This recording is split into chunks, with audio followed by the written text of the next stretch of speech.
So, Tom, obviously the three of us worked together for 15 years out of the Future Laboratories 20. So, we shared that journey and that change. But, if you think back 20 years when we were starting out and you were also starting out in your journey into the future, how do you think that the world of trend and trend forecasting and foresight has changed over the last 20 years? What are your thoughts and reflections on that?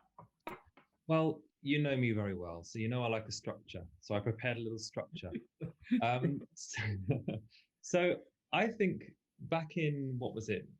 1998, 99, 2000, WGSN was a startup. It was all sort of, I think the word I was thinking of was something like, it was speculative foresight. It was intuiting lifestyle, fashion, cultural trends, but it was mainly used to inspire design and communications. It was very much sort of, it was about energy and forces and feelings, And then, as you guys rightly know, when the Future Laboratory began, it was, very much around social foresight. It was predicting consumer market trends to inform and inspire brands.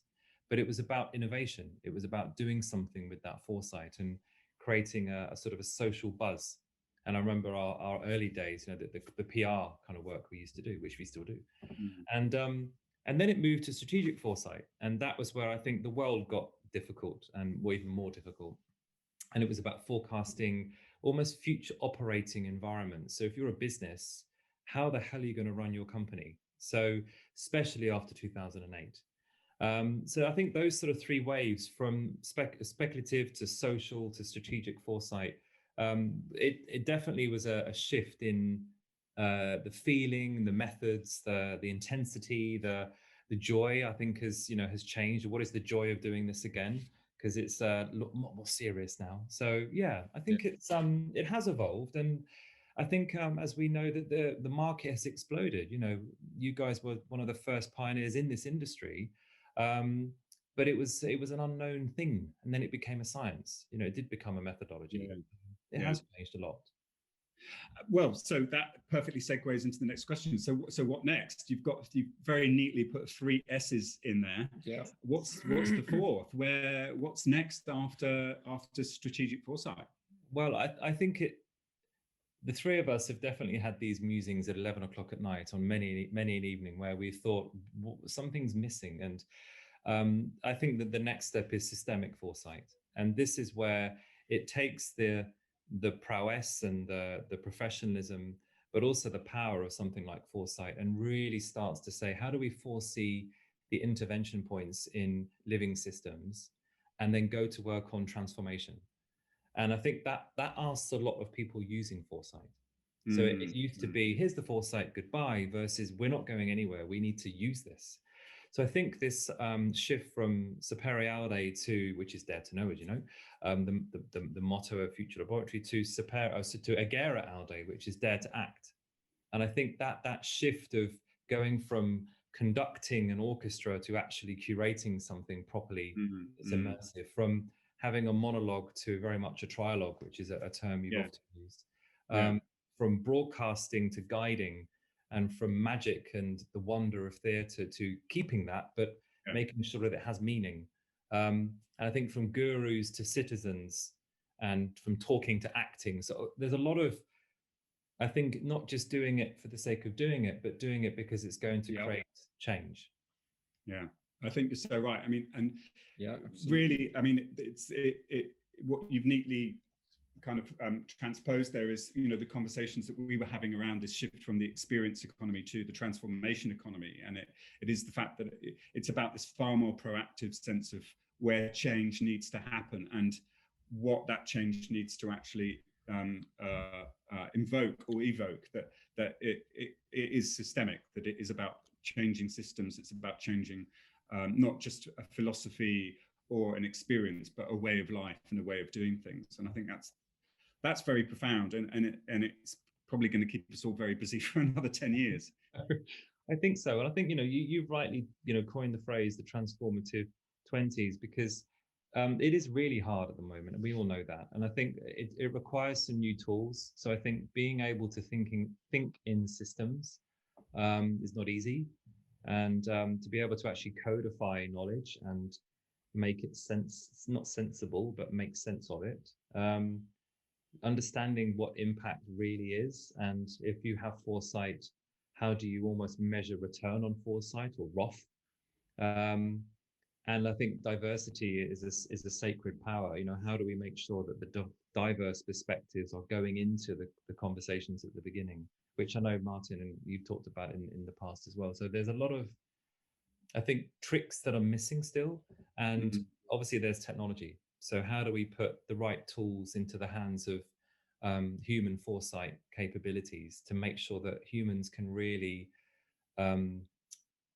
feel like they're able to foresee properly? Because, you know, whether you're a leader or a CEO or a citizen, I think being able to look around the corner is even more important now.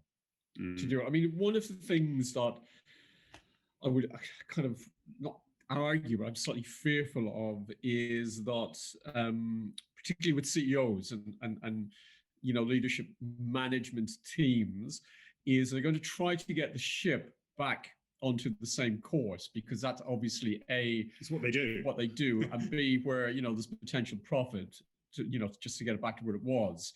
And I kind of fear, well, the new normal, if it's as bad as the old normal with a twist, is just pointless. So the question is, how do you persuade leaders and business people that they should be now setting a completely different course anyway? This is the opportunity, and you're there to give them the tools. Because I know that with your new business, part of that is equipping them with the tools so that they can get on and do it. What's your kind of a reading of the market and your hesitancies about their abilities? What are you seeing that maybe that business needs to think about before it can even kind of get on with this new journey? What are the factors that you think maybe they're not ready for it? Or I think embracing, well, unfortunately, I think a lot of people who realize what transformation is they've had something happen to them. I think it's you know, from speaking to over 200 coaches this year, this has been almost the result, is the real transformation happens when the people go, I understand that I need to change. And you can't make that happen. You can't inspire them to do that. I think it has to happen, unfortunately. And what happens is you get this situation where they are innately vulnerable and positively vulnerable, and then now all of a sudden they see the light and they see transformation. And it's earlier in March, I was talking to one client, and they said, not right now because of the pandemic. Yeah. And I said, well, the analogy is, let's zip ourselves up in a tent and let the storm pass, and it's not going to pass. And after 3 days, we're going to run out of food, so you're going to have to go out into the storm and be brave. So I think it's demanding an awful lot of people who are in leadership positions. Your point, Chris, about being a CEO, I would not want to be a CEO right now who is the steward trying to keep everyone going. I think it requires CEOs or leaders to embrace being almost like a Sherpa mixed with a gardener. I think knowing that a garden will overgrow, you need to prune it back, you need to reduce it down, and it will blossom again. But at the same time, dictate what you want it to look like. You need to lead into the storm. Shape. And it's not for the faint-hearted. I think, you know, I was talking to one client the other day, and they said, what will it take? And I said, you're going to have to stop so many things if you want to properly reset. And then that affects lots of things in terms of shareholder and all sorts of things. So I think the winners are going to be the ones that are really brave, that understand human needs, who have the ability to think in systems, which is not easy, and then ultimately gamble and take a risk. And that's the chance that I think some sectors will have, and other sectors will be reborn. You know, that they will, like fashion, for example, they will be reborn. A question that has come up, which I find fascinating, and you're slightly touching on it here, is, you know what, where you've got CEOs who they have this massive infrastructure, they have these kind of, you know, long-term leases on buildings and that, and they're one of the focuses, I'll be particularly in, you look at France, what's happening in the US, is this need to get people back to the office. So the focus is getting them back and making that return comfortable. And my question is the why. I'm curious about your thinking on why do people need to go back to the office, and also, I guess, what is the why? The real reason we don't need to go back now to be productive.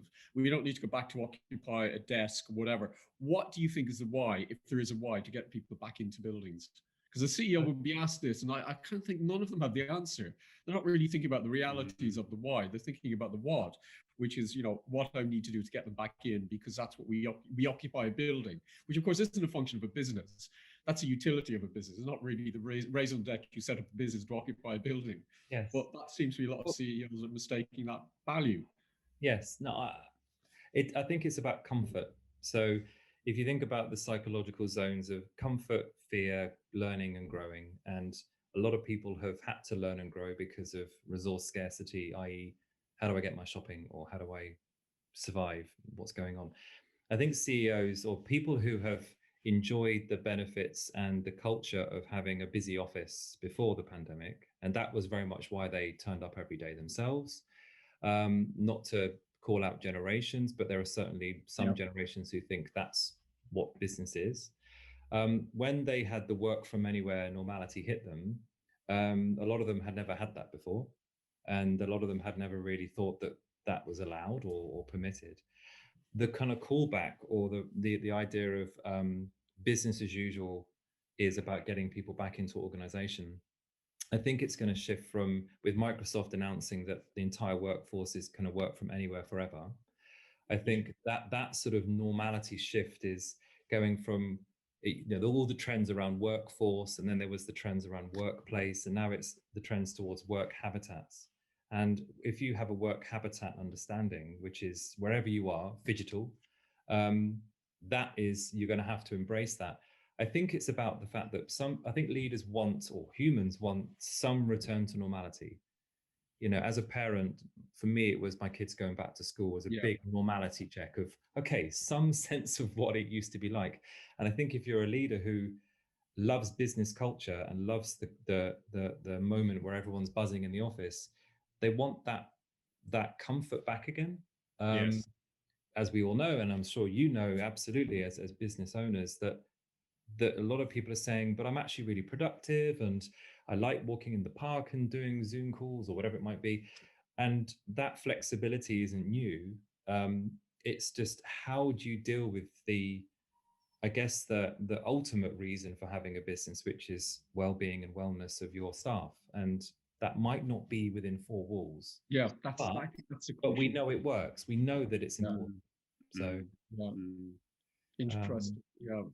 And I agree. And also, it's what's the benefits of these things. And the reason, because I'm curious with your business going forward, I think a lot of those things will start coming to the front, where previously it would have been a structural issue, would have been a question about, performance, profit.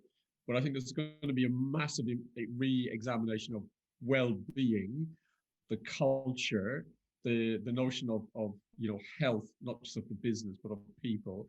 And then also how that's a core value of profit. Where previously it was an added value. You when you did okay, you put a gym into the building. And that's it. Nobody ever used it anyway. But I think it's going to be interesting. What do you think, from your point of view, will be the big questions that, with putting on your new hat? You've kind of come from Foresight, and you're now on a different journey. What do you think the question, if you were a CEO in those companies, what should they be asking you?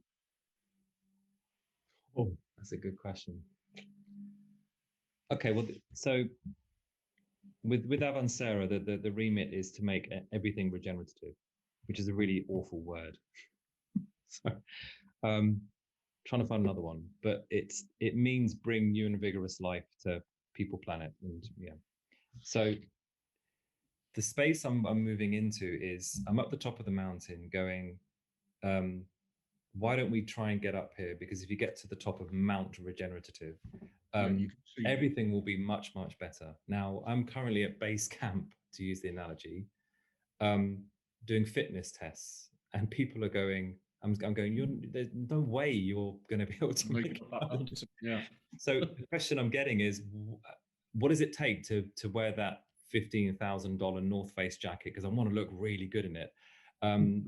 And that's the problem, is that they want to put on the regenerative coat, but not do the business, but not really understand what it takes. And a lot of it is, for example, lexicon, actually looking at the definition of the word profit and model and purpose, liability, the boring stuff, and saying it is going to have to be renamed or redefined.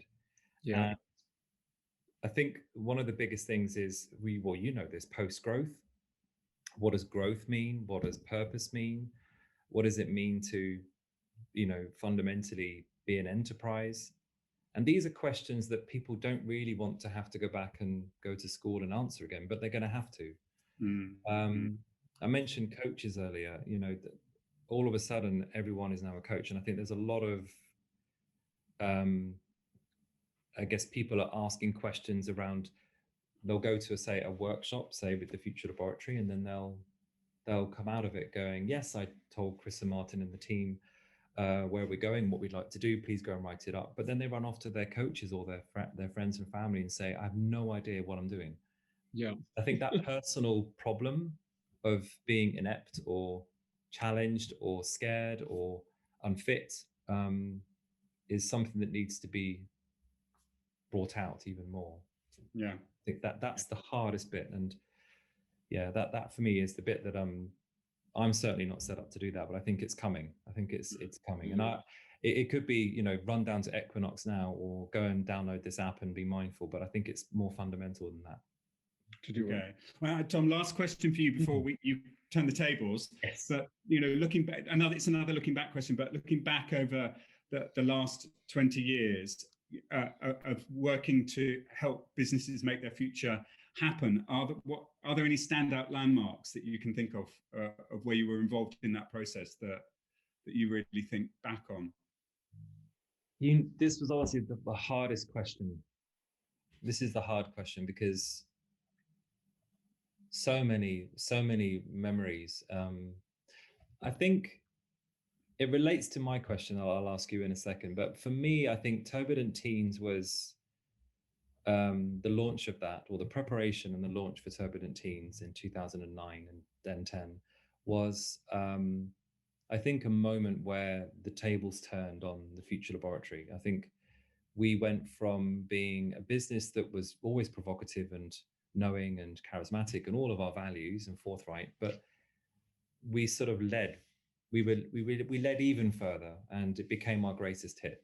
I think, when you think about the amount of times, I think up until last year, we were still replaying Turbulent Teens as a trend. Yeah, absolutely. It was so profound and it was so accurate, and it was so haunting, but incredibly optimistic as a trend. And yet, when you look back at the production of it, it was raw. It was so beta, and it was so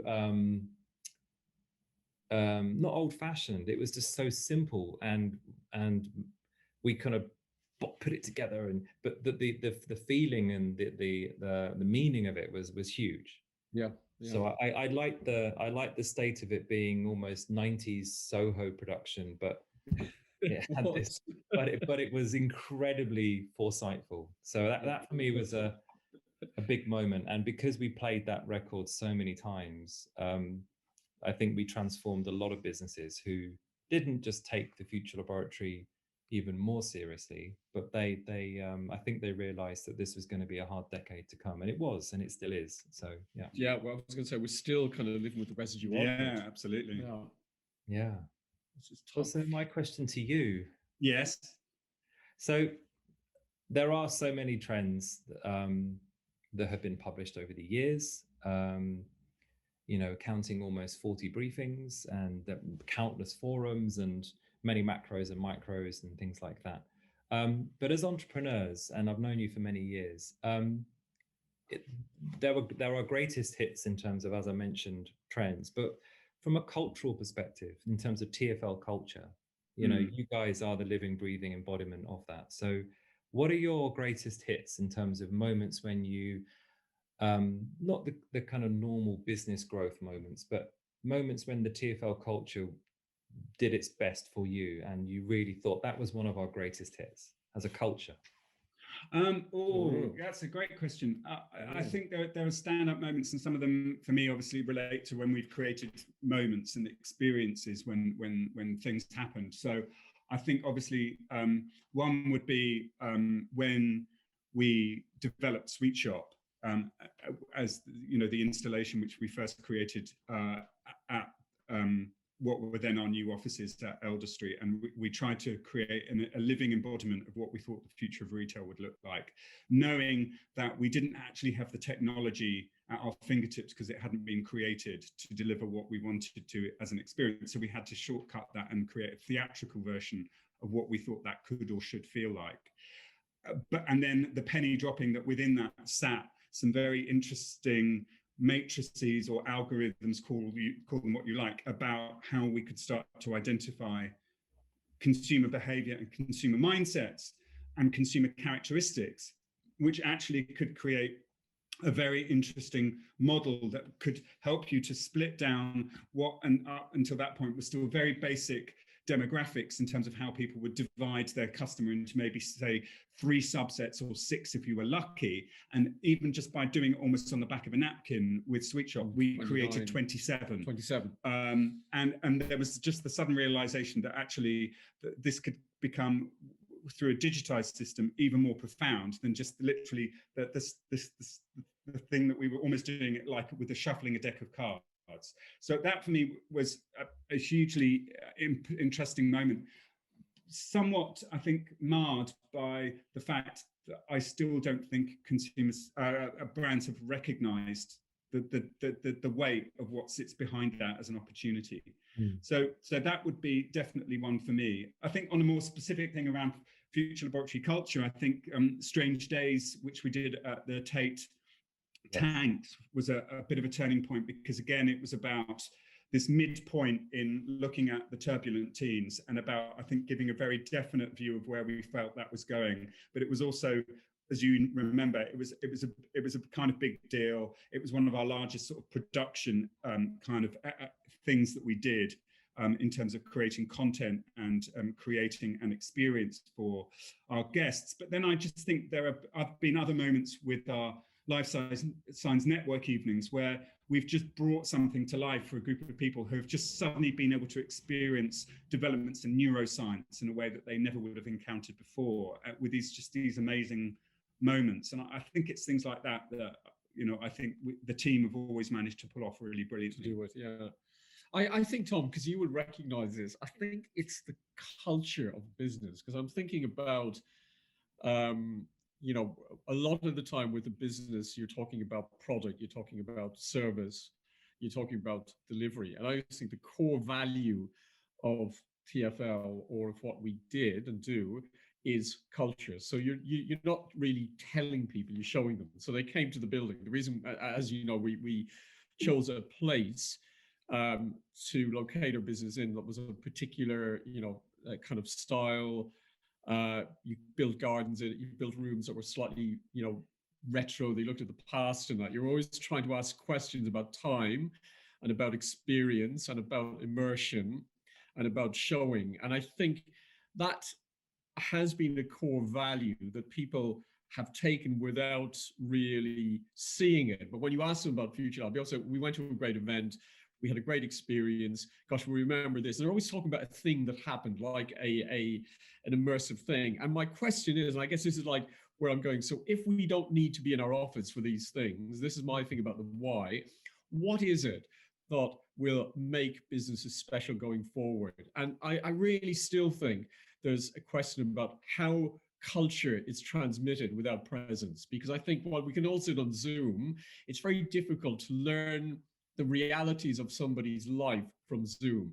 If you think about diversity and inclusion, I'm not sure that Zoom would be able to carry the full benefit and consequences of diversity and inclusion without being there and seeing how a trans person, you know, is not just a normal but everyday part of our culture, because without being there, it's impossible to demonstrate that. Everything just seems to be an exception rather than the rule. And then the other bit is about cultural productivity, creativity. How does presence boost cultural creativity, boosts creativity in itself, and boosts collaboration? So I think that what in the next phase of Future Laboratory will certainly be like the last phase, in that we will go back to looking at culture again, looking at how we define culture in this new extraordinary, I'm not going to call it the new normal because it's an appalling word, that, you know, we want to go back to where we were before with a bit of a twist, really. Okay, that's not a good way to do the future.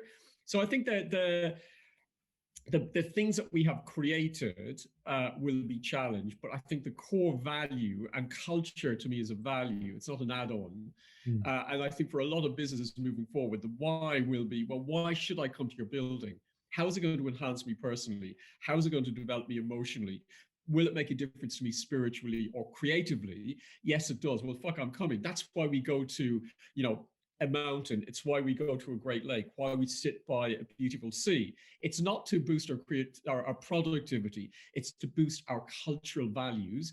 And I think increasingly that's the reason for the business to exist, because that's will generate profit. So I think that the bits that I'm curious about in the future are probably the things we created by default, that we will now just have to build in as a core, and question the why we do it and the how we do it, and the benefit to not just the team, because I think people always, everybody's focused on the team now. I go, well, look, okay, a business doesn't exist for its team, whether we like it or not.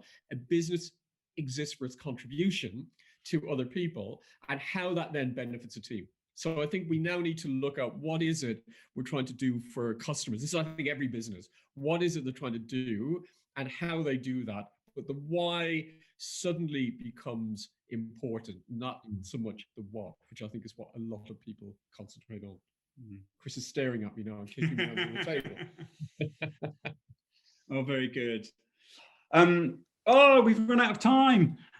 Yeah, no, we'll tell you that. Lovely to see you. Love to see you. Big love. Bye. Take care. Love to everyone. Bye. Bye. I told you really well.